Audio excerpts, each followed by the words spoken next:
Johnson, and this is focused on Liberia. Hit it! From Cape Mount to Cape Palmas, Mount Nimba to Atlantic Ocean, Obomi Hills to Bokonjre, to educate, elevate, and promote.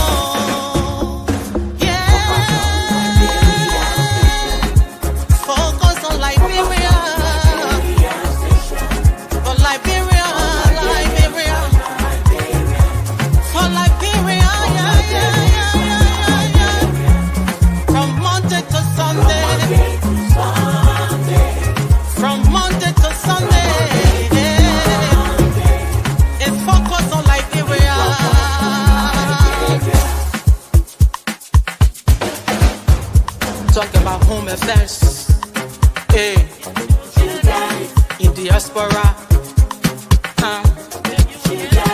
current affairs, hey, reliable information,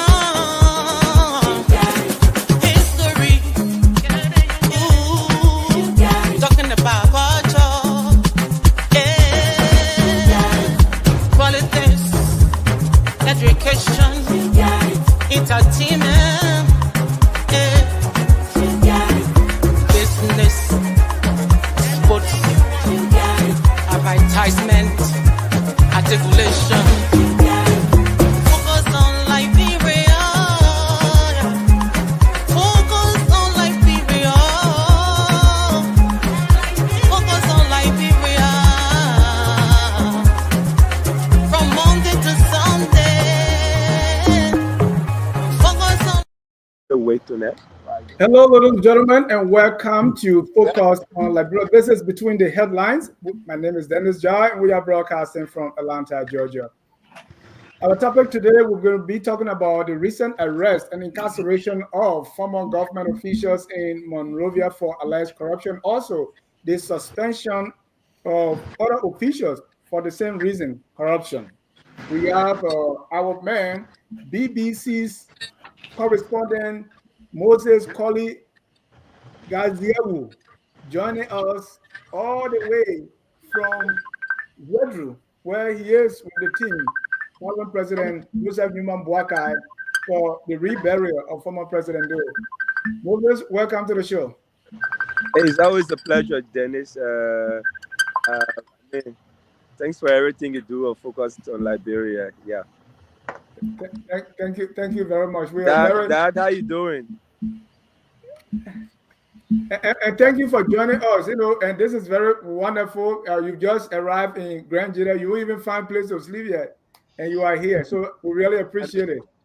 I mean, it's a jam-packed Zwedru city actually, because I know I was content to think about us even having a sleeping place, but I mean, it's history in the making, so it's good for all of us to be a part of it, and not just as a journalist. At least you can be able to remember that something like this happened for Liberia for a very long time, after over 25 years, and the next to happen in Monrovia on the 1st of July after 45 years. So I mean, they all chronicle around our struggles in our Second Republic. So I mean, that is something for us to look out to.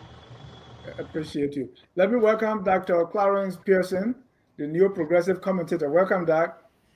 Thank you, Dennis, for having me. Hi to my fellow panelists and our viewers out there. It's a pleasure, Dennis. Look forward to a great show tonight. Well, you're making me scared. So doctor then yo. No, I'm not doctor. Let me also welcome Dr. Jones Otavius Mali. Welcome, sir. Thank you, host. Yeah. Last and definitely not the least is the man whose name is synonymous to diplomacy. Yeah, but I'm not doctor. I'm not doctor. I just graced the walls of the Nukes in Tenebris. It's a pleasure being here with these well-learned men, and I hope we bring some information and enlightenment. That's our alma mater. Yeah. Yeah. For me, I was not able to finish it, so you don't wrap it in. All right. So, gentlemen, a lot to talk about. We have Moses for a very short time. So, Moses, today something happened in Monrovia. We got a press release, but you were there in Liberia about the arrest of Mary Bro, D. Maxwell Kemayan, Madam Sawyer, and all the people for corruption. Just tell us exactly what happened. Well, according to what the AFRT said, that's the president's task force on retrieval. Uh, these individuals were because by the time this thing happened in 2023, Liberia had a disaster that had to do with flood, that had to do with wind, and people's houses were deroof. There were issues of food across, and so there were food that were donated to Liberia. So the committee made it very clear that these individuals could not account for, I think, over 29,000, close to 29,000 uh, bags of rice uh, that was supposed to benefit around 800 households in Liberia who were affected by disaster. So, I mean, a lot of people involved from the Ministry of Foreign Affairs to the National Disaster Commission, then to Madam Mirabel, who was heading the GSA at the time. She was heading logistics. So, I mean, it's a whole chronicle of this rise. I feel that this is something that would have easily been talked out, because I was having a private conversation with some officials of the task force, the asset recovery and retrieval team. They said these individuals vehemently rejected their call to come and justify on these rights that were donated to the country. But as it stands, I have not been independently able to speak to some of the individuals involved, because as it was happening in news time, I was already on my way to Zwedru to witness this occasion. But actually, I will be able to reach out to Ambassador Kimaya, Mirabro, and some of the folks involved, so I can be able to probably hear their side, or maybe they might choose to not speak on it because it's already a legal issue. They're in court. They're charged for misapplication of public property, the misuse of office, corruption, acts of corruption. So uh, this is this is. Remember, the president just extended the mandate of the access recovery team. So it means that they have to bite and blow. They had some issue with the Supreme Court when this issue of gracious right arise. So it had to cripple their functions at that moment. So the president reactivated the task force and enabled their mandate. So now they've started. This is the first one that they've been able, since the reawaken work. This is the first one. So Tume, his team, Robert Wilson, uh, don't want to leave stone unturned, but they also been going to do it the right way. Yeah. So today the individual were released from the central prison on surety. So it means that they are able to show up. The allegations leveled against them is bailable by surety, no property or financial bond. Thank you. And I'm going to ask you more, but for the benefit of others, let me read what the release says. The government of Liberia, through the Asset Recovery and Property Retrieval Task Force, in collaboration with the Ministry of Justice, has secured a major indictment against several former and current government officials and employees. This action followed a detailed investigation into the illegal handling and diversion of 29,412 bags of rice donated by the Kingdom of Saudi Arabia in April 2023. The rice was intended to support disaster victims and vulnerable communities across Liberia. Indicted individuals include D. Maxwell Sir Kemiyan, former Minister of Foreign Affairs; Mary Brough, former Director General, General Services Agency; Vani A. Salih, former Minister of Internal Affairs; Thelma Sawyer, former Deputy Minister for Foreign Affairs Administration. And that's the former First Lady, the widow of former President Sawyer, right? Henry O. Williams, former Executive Director, National Disaster Management Agency. Augustine Tama, Deputy Director for Operations. Edward S. Conner, Augustine M. Colley, Director for Disaster Victims, NDMA. Edward S. Conner, Employee, NDMA. Akivogo M. Doe, Communication Director. Edris Bility, former Deputy Director for Operation GSA. Mami Davis, Assistant Director GSA. Momolu Johnson, Deputy Minister of Internal Affairs. Rosetta Bwese Boa, Logistic Officer. NDMA. Wafa Siafa Popote, CEO, Group of 77. Evelyn Wee, Warehouse Manager, GSA. Our investigation reveals that 25,054 bags of rice, valued at approximately 425,918, were unlawfully diverted by the accused. So that's the that's the story. Yeah.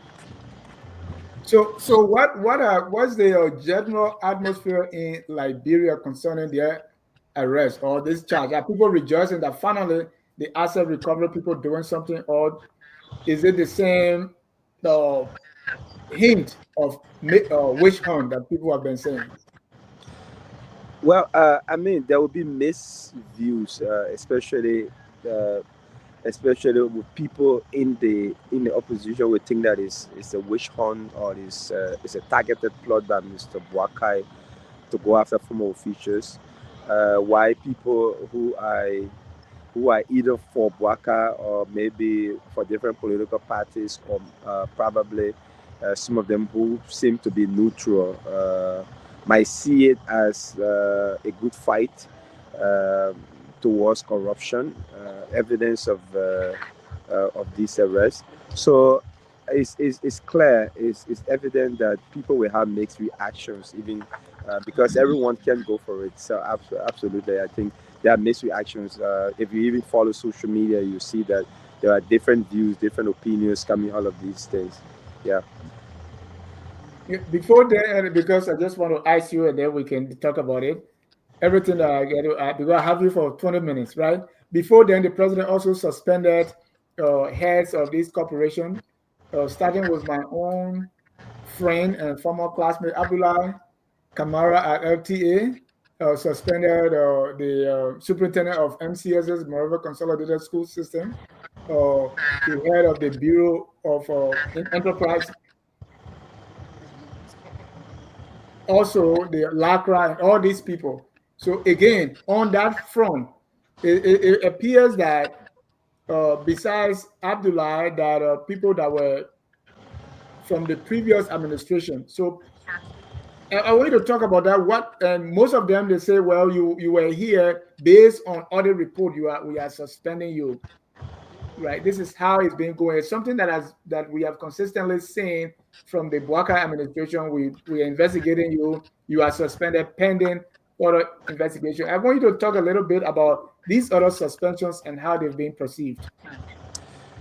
Well, unlike Abdullah, whose suspension comes from the GSC audit report that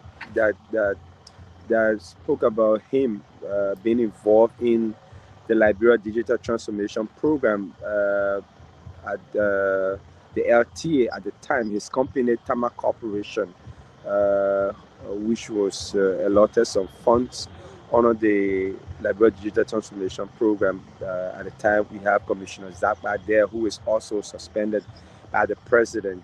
So, as it stands, he's not listed in particular in the report, but it's his company that is registering the report from the GAC. There's no testimony or reply from the Tama Corporation in the GAC report, but rather from the LTA, who said, yeah, these funds were paid to the Tama Corporation to lead the digital transformation program. But the others, they were 1 second. They were paid to him, to Tama Corporation, while he was head of LTA. No, this happened during the WIA regime. I think it was between 2022 and 2023. That was when they launched the digital transformation program, but not when he was acting commissioner of the LTA. No. So this is where his problem comes from. For me, I thought that he, as an individual, would have probably tried to solve these issues, because this report has been up for a very long time, prior to even his appointment.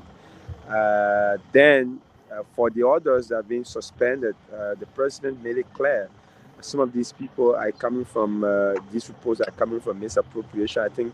I probably think the president is he's dispatching his own team to this institution to be able to do some revision on performances, financial transactions, and so forth, because these suspensions are not things that I quoted from anti-graft institution. Maybe the GAC has said, or from a GAC report, they're just saying basically that this person is found guilty of probably doing X, Y, Z,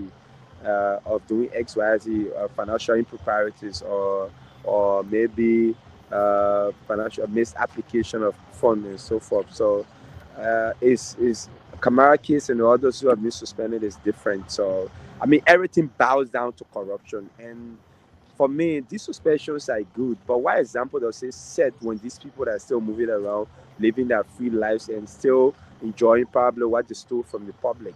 The president and his LACC, his judicial system, need to be steadfast in terms of making sure that these people face justice, because only the court can find someone guilty of any crime that is believed to have been committed. So if you just suspension would just be that, okay, the president suspended me, but there was no evidence to prove that I was. Even the court can clear someone, they can quash a case if you take somebody to court and you refuse to follow the case, or maybe the case is still to be adjudicated in 2 terms of court. They can file, and the court can rule in your favor. So I mean, not just suspending for me as an independent person. I think it goes beyond suspending. You have to take the necessary actions. That's the first course of action, which is necessary, which is always something like you maybe have a school and the school suspend you, you go home, and the school suspended you for maybe assault or whatever. They did not even tell you to bring your parents. All they say, you suspended, go home. But if the school suspend you and say bring your parents, they will account your parents of your crime and your violations you committed. So like that, the next time when you're committing crime, you know that you got double penalties. If the school penalize you to stay away from school, your parents will also penalize you for staying away from school and being home.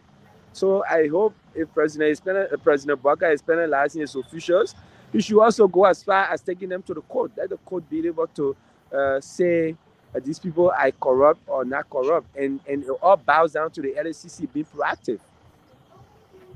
Thank you. Finally, before the other gentlemen come in, you are in Zwedru, and you accompany the president for the reburial of former President Do. How is it going there? Well, it's a good thing. We arrived here today, and it's been while on our way, the corpse of the two individuals, Nessie Do and Samuel Do, arrived in Zwedru to a rising welcome. And the Zwedru City Hall is being prepared. I went to see the venue. There's supposed to be a silent outing here today at the administrative building that I know. Yeah, but overall, the president has arrived. He's been meeting some stakeholders, him as the chairperson, Dr. Jasso Mali Jala, who was appointed by the president, and 14 others are also here.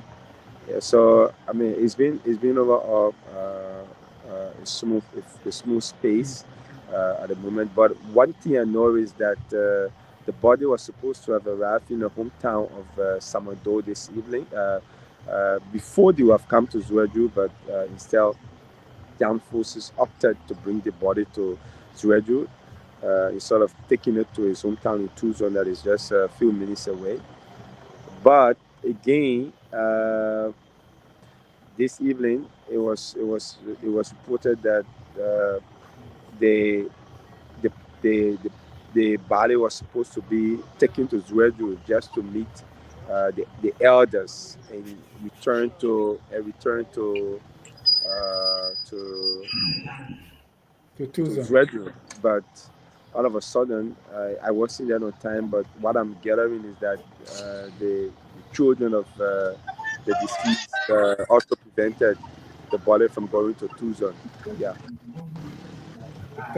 Thank you. Thank you. And so right now the president is in Zwedru. Eh, do you know the activities starting tomorrow? What's going to happen next? Yeah, the activity should start. It should start at 10 a.m. tomorrow. The funeral discourse at 10 a.m. Might last for a couple of hours because I know there will be some tributes and stuff. Because Zwedru is charged with government officials, chiefs, and elders of the county. Uh, I know that there are opposition leaders also there. I don't know whether they're going to form part of the ceremonies. I saw the chairperson of the CDC, Janga Cole, is also here. Uh, yeah, but I haven't seen the official protocol of the event. But what I know that is going to start at 10 a.m. tomorrow. Then they both family members will be laid to rest before their unfinished structure in Zwedru. So I clean up the building, a sinking tomb for them, which I think is not finished yet. I don't know what the county authorities were doing, or the children. A bit of disappointment for me as an independent person, because this tomb is supposed to be ready. I know about the April 22 Memorial Park at the Baptist Seminary is being finished in weeks, despite the ceremony expected on the first. So yeah, overall, it's an amazing. Is Yeah. it the actual body of President Do? The remains of President Do is just something symbolic? Come again? Is it the actual remains of the former president, or is something just symbolic? I didn't go for the exhuming, but I'm told that his body was exhumed. So yeah, so Thank you. I believe what the authorities say, and I guess those that are involved are people with impeccable reputation. I guess the children are also involved in this process. They did not just exhume the body in isolation to the children. So yeah. Thank you. Dr. Pearson, Dr. Malley, and Jimmy. Just a Yeah, minute. Yeah, yeah, if you have anything you want to say to yeah. or ask a question with I think there's Moses a before we take leave of yes, him. yes, I do. I see our guest has a little bit lighting problem. Okay, No, he's Okay, there's good. great. I'm back. I'm back. okay, very good. There's a very big picture here, that we have to look at, and the fact that the rule of law must prevail if we're going to resuscitate our economy. The rule of law is pivotal. It's a pillar of what our democracy and our entire existence stands upon. So there has to be fairness, there has to be transparency, and everything else. Now, everybody applauding the effort to cut down on corruption by the administration. But what is alarming here is that they were denied counsel. Because if you have somebody like former Associate Justice Kabina Jane and human rights lawyer, what's her name, Pearl Brown, both respected figures, and publicly denied access to their clients, you kind of throws shade on it. It's critical that we do things in the right way, just as much as it's critical as we go down on clamp down on corruption. And we shouldn't be bending corners here, because that is what led us today where we are. I remember the kangaroo trials of those in 1980. Those people didn't even have legal representation, and they were hung for high treason. So we don't want to go down this road. Give give the people chance to defend themselves, give them access to lawyers. If they're guilty, they're guilty. But to be deny them is injustice all by itself. And Jimmy, let me come into that. I think the lawyers. I think I also take it back a bit because the lawyers are not supposed to work in the prison. They work in the court. They were at the court when these people when they had a preliminary appearance and the lawyers were there.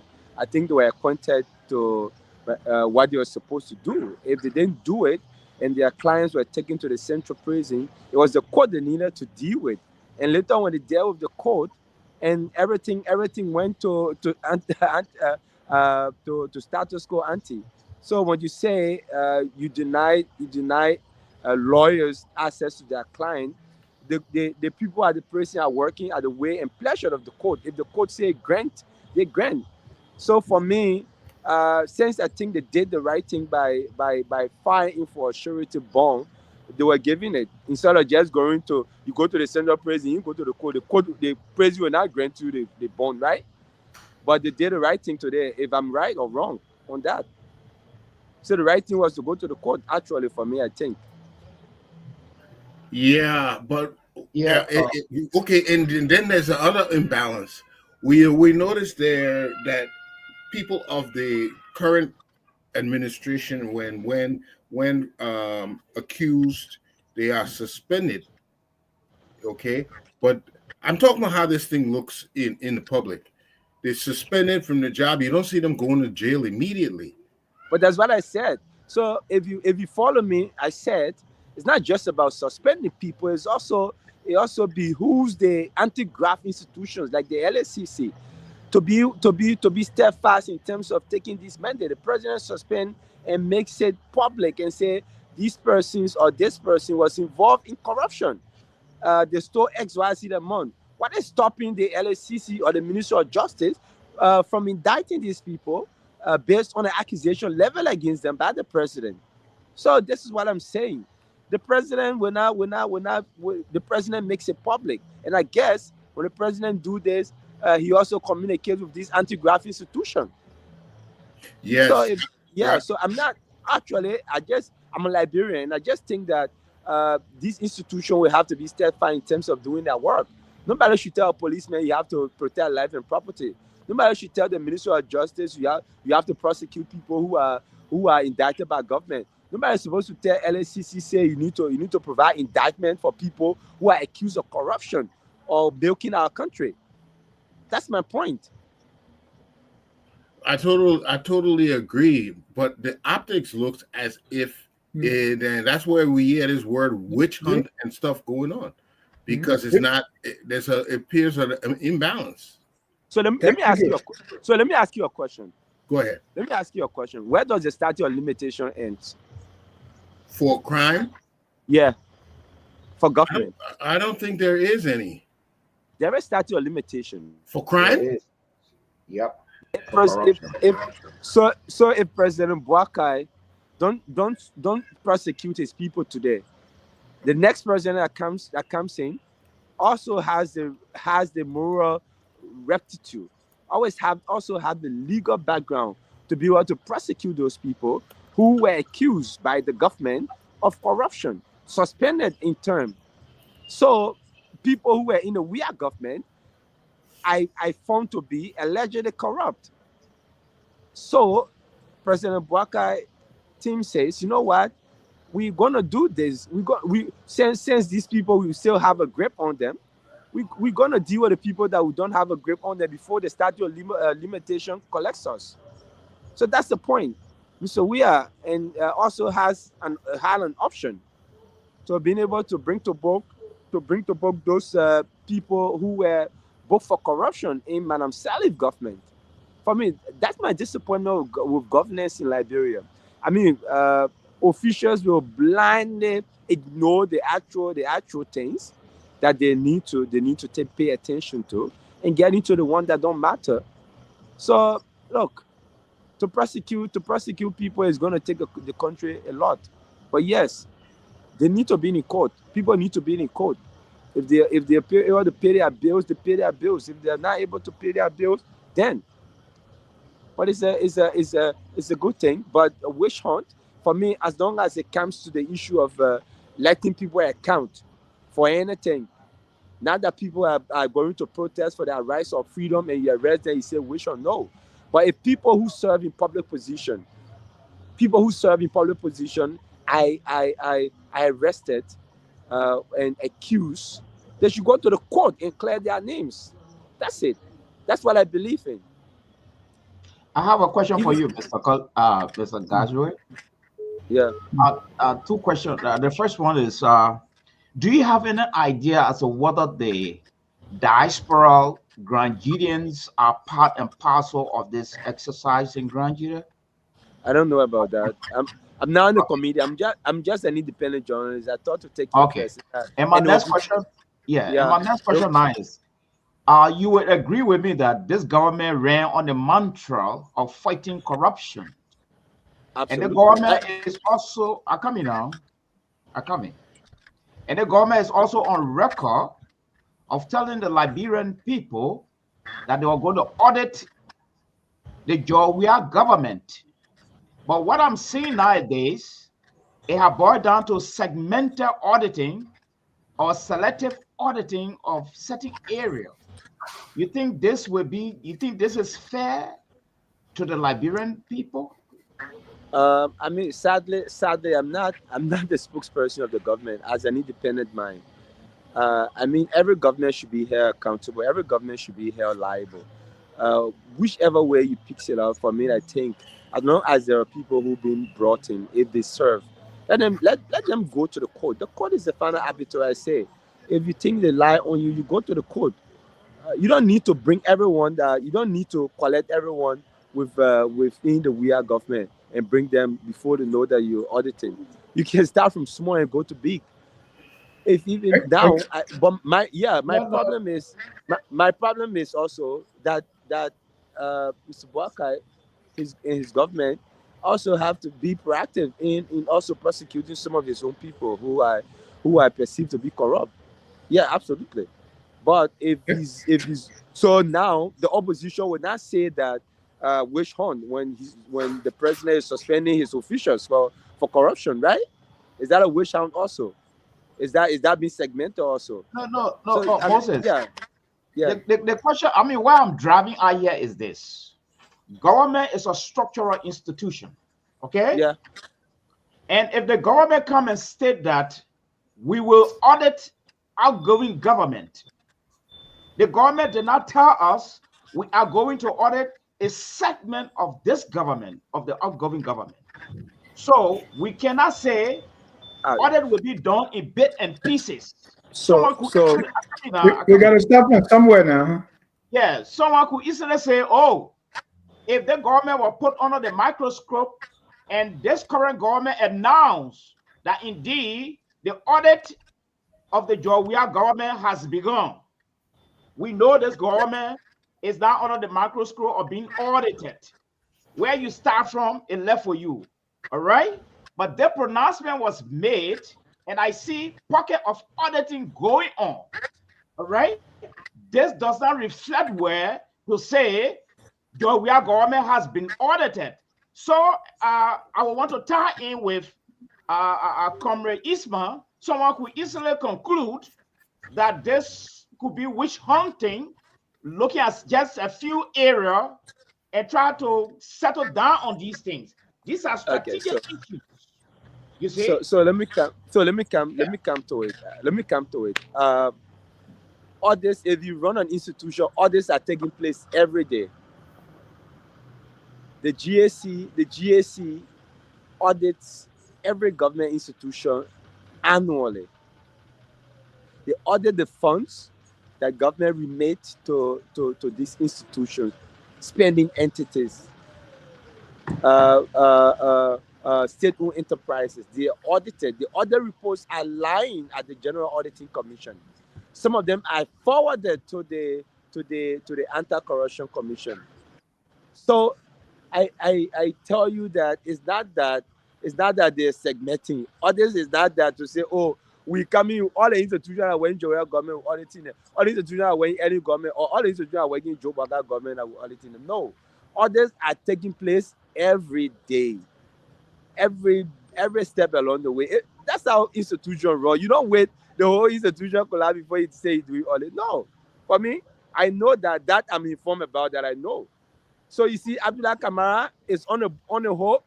It's not because they just started auditing LACC. No, let me say LTA. That audit report being on more than a year before even he got appointed. So I mean, these other reports are lying flat at the GSC. There are annual audits conducted from this institution. If you know about that. Right. Yeah. So it's just a matter of the government picking it up and acting on it. Yes, and say, this is what I said. They should be proactive. They should be proactive to work on these documents. These documents are quite important for them to work on. Thank you. Dr. Pearson. Yeah, thank you. Moses, good to have you on the show tonight. One of our proud brothers out there in the journalistic field. It's a pleasure. For me, I think, Dennis, the issue about corruption in Liberia and our advocacy is more strategic on account of the gravity of this menace in our society and how it has affected us to our core, right? In fact, it is from this whole corruption that we got the expression rampant corruption that have led to the killings, the murder of a couple of our presidents, so to speak. And not just that, this corruption has caused the death of over 250,000 Liberians, displaced over 250,000 of the population. So we're not talking about an issue that is light. So my concern when I see the approach and how we go about fighting corruption, I'm concerned about what is the objective, what is the goal. Do we want to politicize it, score some political points, or rally our base and give them something to look for because we are getting wrong reviews in the public? Or are we going to address corruption as a corrective measure to save our country resources for the future? And when you look at it from the latter point of view as corrective measure, you want to ensure that how you go about it is not just for public spectacle, but it is for a fact that you want to deter corruption to begin with, regardless of who corruption is pointing finger to. So I think what I've seen so far when it comes to the fight against corruption has been more political than corrective. If not, we'll see more stringent and preventive measures. For instance, if we are hearing allegations of corruption, it wouldn't take President Barker 1 year for us to cause noise behind, like Moses said, and other reports that have been sitting for almost 1 year. And then this guy has been in office for over 6 months, anticipating he's going to get suspended one day, and he's affording more funds because he knows he's not going to keep that job. So the longer you keep the man on the job, the more the man's going to keep for himself. So these are things we got to take into consideration. I want to see President Barker do more of what he's doing, and when he suspends people, he should understand that these people who are suspended are they being politically suspended? What we say for administrative reasons. Or are we going to impinge their character and say for theft and for illegal this and illegal that and conspiracy? When you put crimes on people, our law suggests that they are innocent until proven guilty. These suspensions linger for forever. Investigation goes on forever, and it would never get the chance to clear their names. Absolutely. There are no indictments. Yes. There are no court hearings. All right. So what's the Solicitor General is doing? What's the Justice Ministry doing? What the LACC doing? Yes. Are we just labeling people and then damaging their career because we want to have a political point score and then rally our base? Or do we really want to fight corruption? I think I would stop there. Are you not jumping to a conclusion? I mean, are you not jumping to a conclusion because they stated the reason in the press release why they are taking them? You are now saying it could be they want to just impugn their character and it's going to linger forever. They clearly stated in the releases why they were being Dennis, the arrested. suspensions, if we come to the indictment of the asset recovery, then a different conversation. But I was told we have two topics tonight. And so we're looking at the suspension for me for the first point. And so if we're looking at the suspension, take for instance the lady from from this era that Fishery. had to do with marriage, with the marriage, fishery, right? That lady is asking to be prosecuted. She going to ECOWAS court and say, look, you prosecute me. You prosecute me. There's no indictment. Take the Samuel Tuer case. Samuel Tuer then go in the court and say, look, you prosecute us. You prosecute us. But the lawyers are not willing to proceed. But they are quick to put people behind bars for short hours, get the headlines, and then most of them put it on BBC. And then we take pictures for photo ops and say the government is doing well. This is not good for our country. You damage people's career, you damage people's reputation, and you don't follow through with the process. I think that's wrong to me. In as much as I want to fight corruption. Yeah. So Dr. PSC, let me just come to that. For me, I know if you follow me, I'm a person who believes in human rights and the rule of law. The justice system in Liberia is one of the most chaotic areas of Thank you. It's one of the most chaotic areas. There are people who are languishing behind bars after legal periods of term of court that they're supposed to spend in jail without prosecution, but they'll stay there simply because they don't have their own legal minds. They don't understand. If you keep someone in jail for 3 terms of court, it means that you have to take them out. That's 1 year. That is around 1 year, 2 months. That's 14 months. You have to take them out. 4 months for a term of court. You have to put them out. But people stay in jail for 2, 3 terms of court, 5 terms of court. Nothing happens. There are people who are in jail for rape, which is non-bailable. They're still there. They've not been prosecuted. Dozens of young people with high-earned reputations are there. But again, is that's what I said. I mean, you are going my way. I think everything I've said, you've said the same thing. And when you say most of them take it upon BBC, no, they're not scoring political grades. I see magnitude in what is being said or written. And I don't just do it. I follow up. I hear from the individuals. They say how they were involved with this, whether they were involved or not. They're quoted in these stories. So I'm not telling anyone they're scoring political grades. No, they're not. Or I'm not telling anyone whether they are not scoring a political grade. No, I'm not.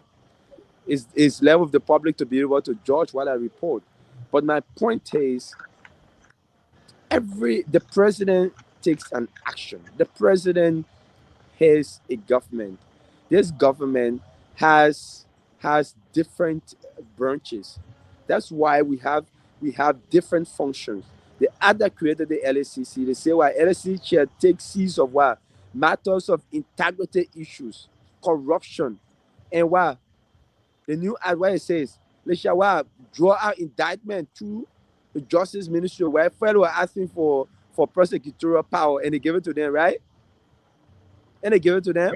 Yeah, they have prosecutorial power. Yeah. To the president, go tell somebody at LSCC, say you should go prosecute the people. Then when the president, for instance, suspend the people from the LSCC for inefficiency against, we say, oh, but because they unturn you, they did ourselves run to the court. So for me, I mean, if previous governments were doing this for me to say you my official, you suspended because you stole money, huh? You my official, you suspended, you stole money. Just by that dent, somebody fighting to clear their name. Somebody fighting to clear their name. The next person that is going there will be very careful to watch their steps. So for me, I think I would turn to differ a bit about scoring political grades.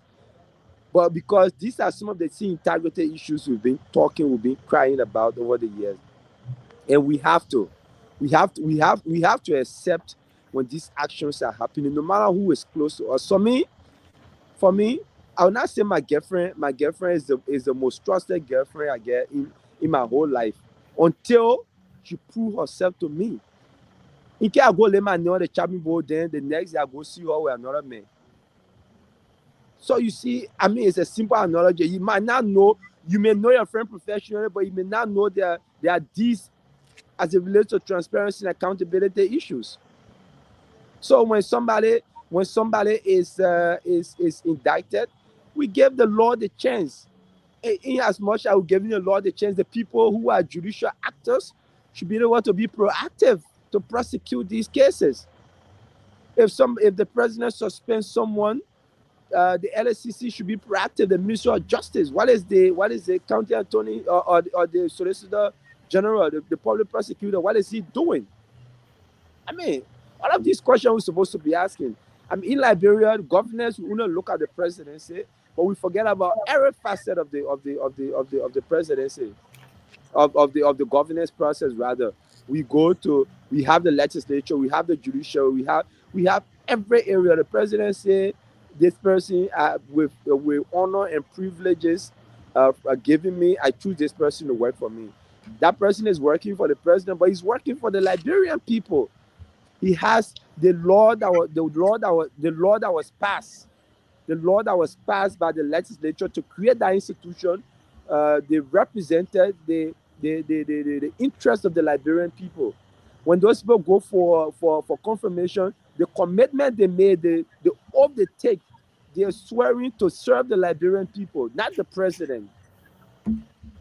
In every testimony they make. Yeah, my younger brother, I did want to ask you something though. Jimmy, I just want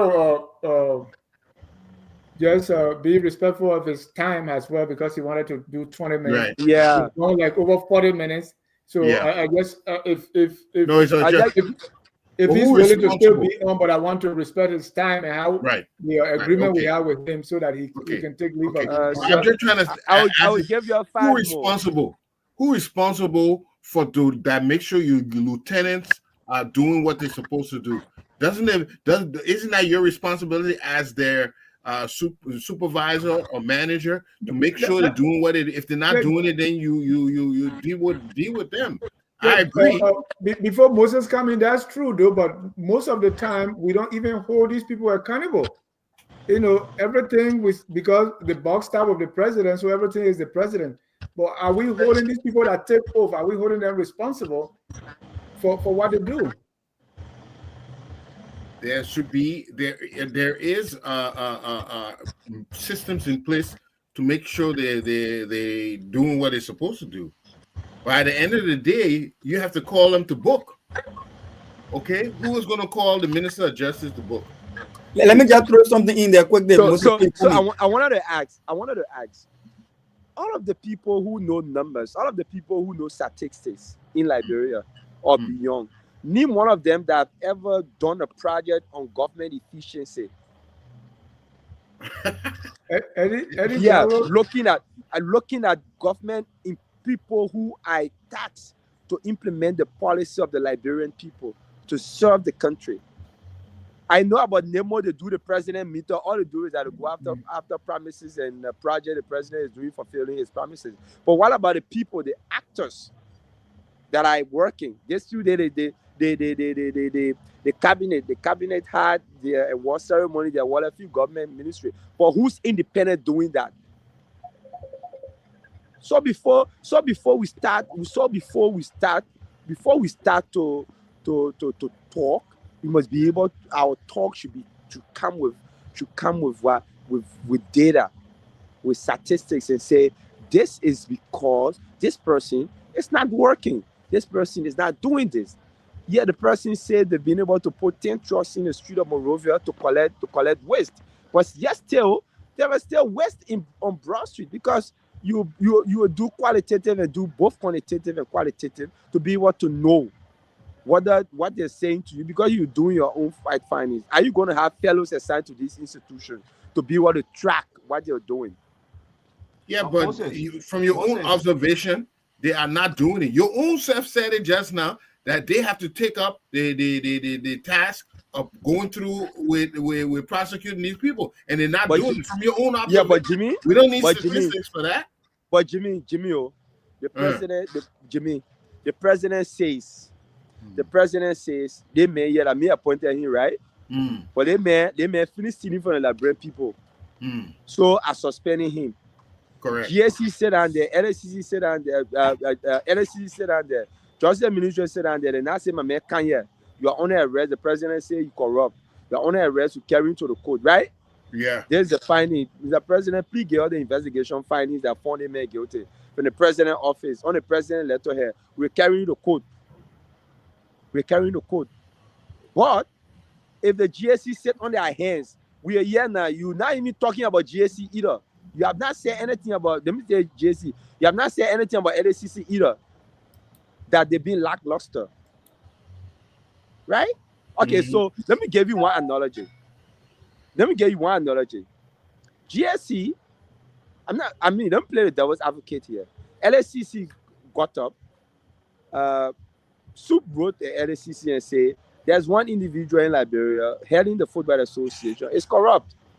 He received over 1 million and 1.1 million from the governor of Liberia in the 2022-2023 budget to build headquarters for the Football Association. And they also got over 600,000 to run the LFA from government.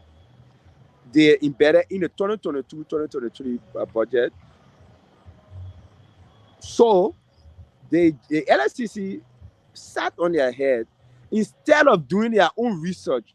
The budget is there and the budget outturn is there, right? The budget is there and the budget outturn is there. They got up and went and wrote the LFA president to go to LSCC. When in fight these projects, I as an independent journalist know that FIFA through its Go project supported the Liberia Football Association around $1.5 to $1.8 million to build a national headquarters. In that fiscal year, the budget for the Football Association was $150,000. So how it became $600,000? So you see, so you see, for these non-issues that can easily be quashed by the LSCC, they will waste their time on it without going to the real things. That's my thing. Moses, let me take you back to your statistic issue you just raised. The president. Hold on, Dr. Mali. Yeah. We asked for 5 minutes. Yeah. I think we can conclude so that we can take leave of him. I don't want to keep him beyond the time. I want to have the man again. I need to go back and play the sleep. I know, Moses. Yeah. Yeah, here's my question. Yeah. Let's get back to the issue of the statistics. People go and meet parliament and say all these glamorous things, okay? But here is my issue. Is the government in charge? Because if the government is fully in charge, I showed there will be detailed supervision to find out some of the inept activity going on, to also check some of the inefficiency and some unethical problem going on. So is the government fully in charge? That comes with a question to Mr. Jeremy McPeer or Kula Fofana. They are the spokespeople for the government in the president's office. That's not me. I don't know whether they're in charge or not.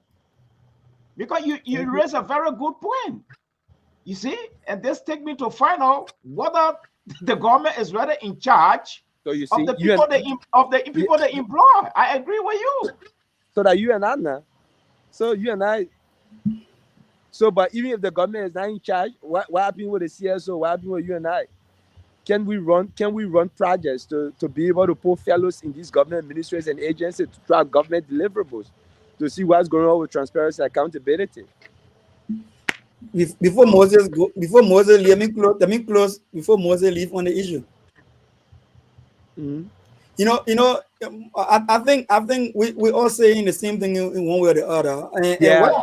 what I would like to say to when Moses tried to call on the other government arms or officials, listen, like I mentioned earlier, the gravity of this problem is deep rooted. The chief patron of the fight against corruption is the president of the Republic of Liberia. That's why when you read our constitution, it says the president is the head of government.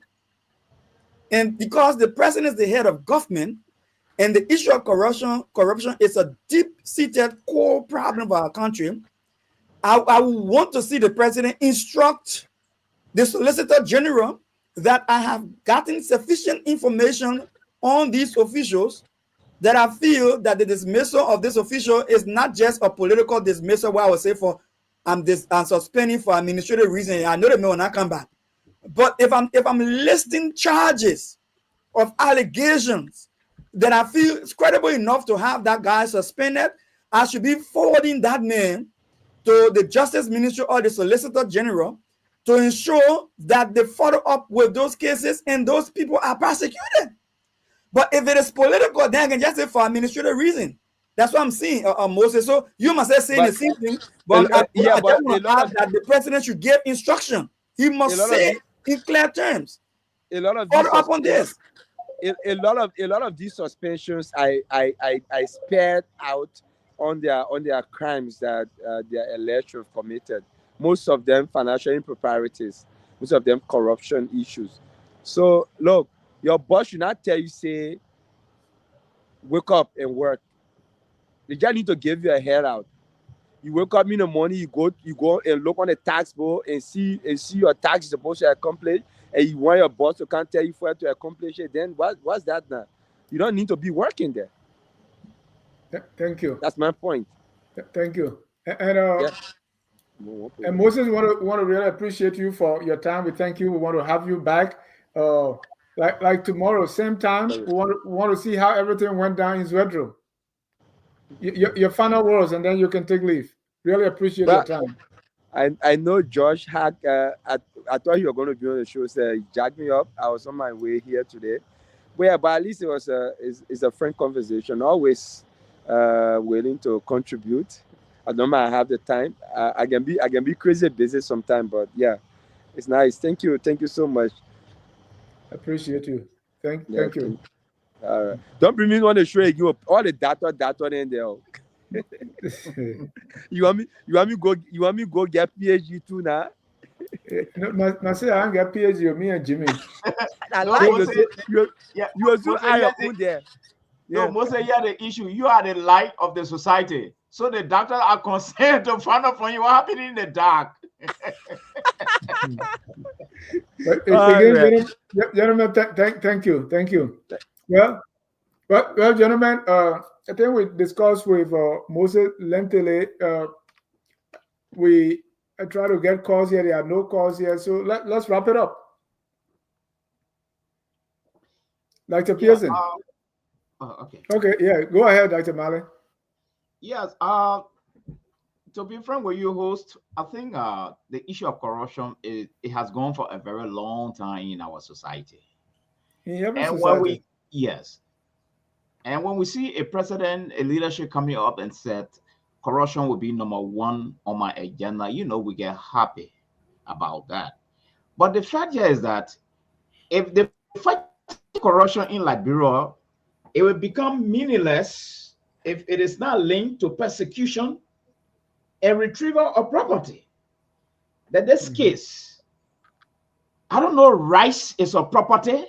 I really don't know. Maybe we can look at it. Now the case is being transferred to the criminal court. Now it's being transferred to this case. To this group, to the property retrieval group. I don't know what a right is a property. But when the president told us that they were going to audit the Georgia government, you see, if that audit had taken speed at the time we expected it when they came to power, all these things will not be happening. they would have tracked most of these things. This case is since 2023. It's just coming to light. I'm concerned about the timing. You see, I'm concerned about the timing. I'm also concerned about the merit of this case. So that means there are so many other cases down there that will be popping up as time go by.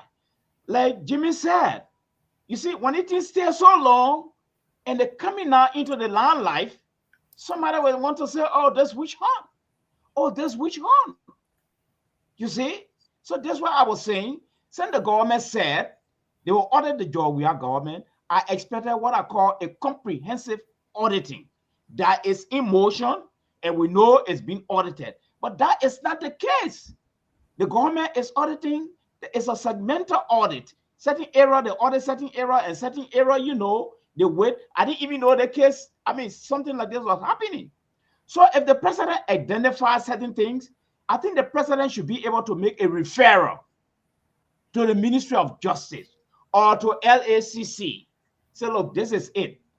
But the issue now is that what do you mean referral?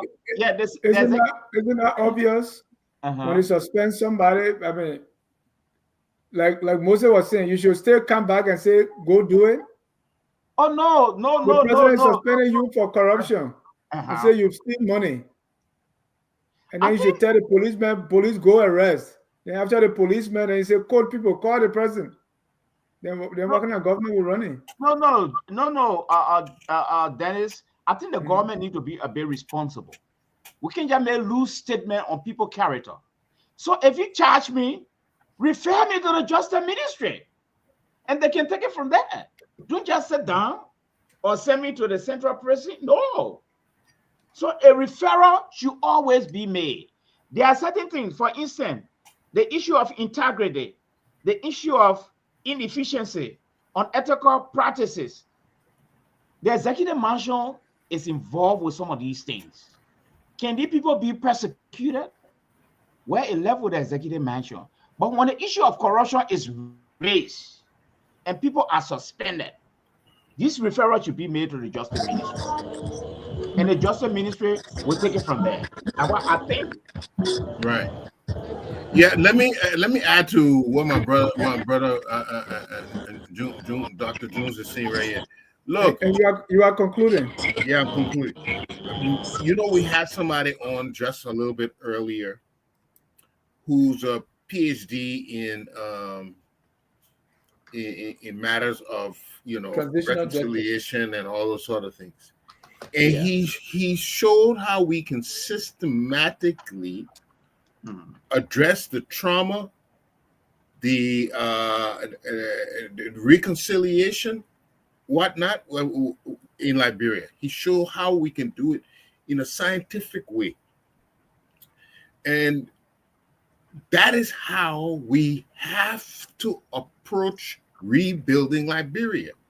We can't. There may be a problem. There may be when these people are accused, the Justice Minister or the Solicitor General may not have sufficient evidence to go prosecute.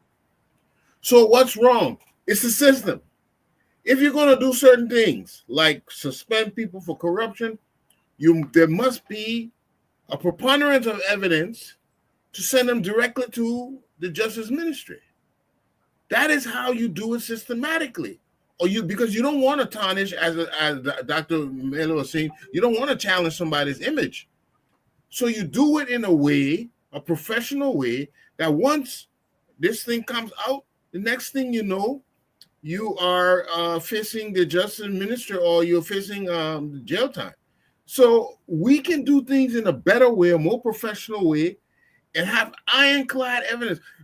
Dennis, if people catch people with the fruit of crime, a whole stash of drugs, and they end up walking out the court. Yes. Our system is broken, and until we fix it, we will continue having this problem. Thank you. Dr. Pearson.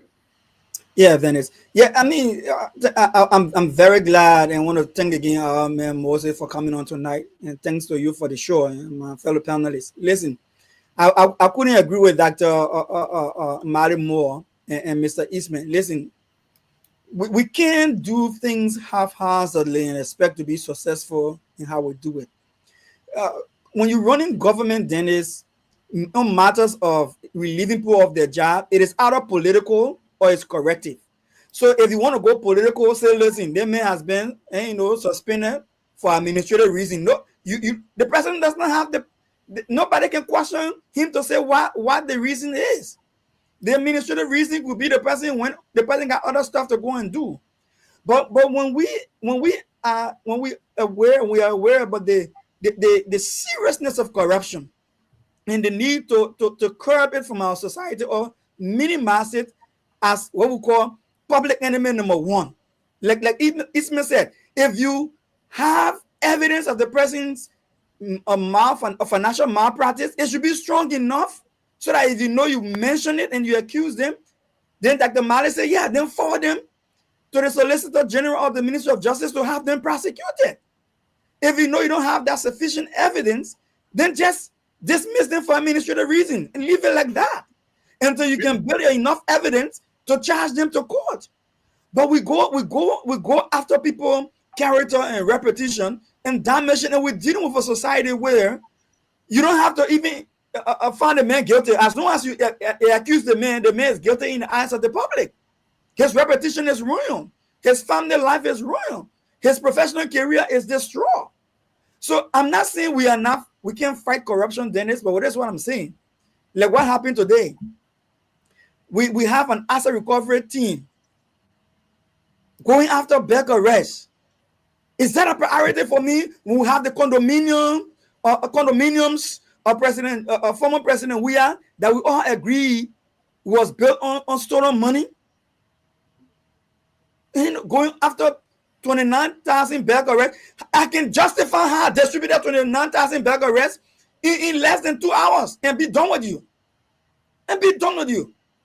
You know, the man ran a government and the man was given 29,000 bags arrests to give to disaster relief. The man can make paperwork to that effect. Who are you going to ask about 29,000 bag arrests or 29,000 bags arrests? I mean, these are trivial matters. Is it important? Yes. Is it out of corruption? Yes. Should we fight it as out of corruption? Yes. But what are the more weightier matters? You know, it's so embarrassing to me. I don't know what to say. Even though I'm advocating for the fight against corruption, but the more mistakes we make, Dennis, the more we lose the steam. Right. No, you have a point there. It's just that you're at a playground, and then this guy has been bullying you all day.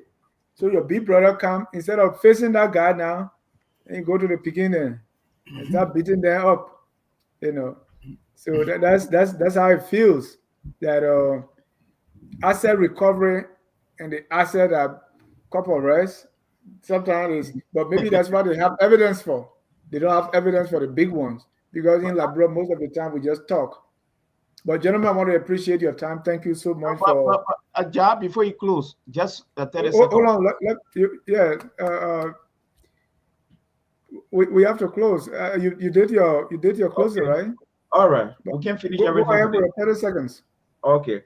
What I wanted, the press release you just read, there's a problem with the press releases that are coming from Liberia right now. These cases are alleged, but you don't see these things stated in the press statement. It's like someone is just guilty, and we cannot stop that. Thank you. Thank you. They got it from the investigation, but thank you. Again, thank you, gentlemen, for coming. I want to thank Moses, who was here earlier. Please remember, ladies and gentlemen, to follow Focus on Labrador. We have our Thursday at 4. We have Tough Talking Thursday on the radio in Monrovia and also here. Also, Saturday morning, we have another show on the radio at 10 a.m. Eastern Time. On Sunday at 2, we have the noonday. At Tuesday, 7, we have Abitala Healthy Living.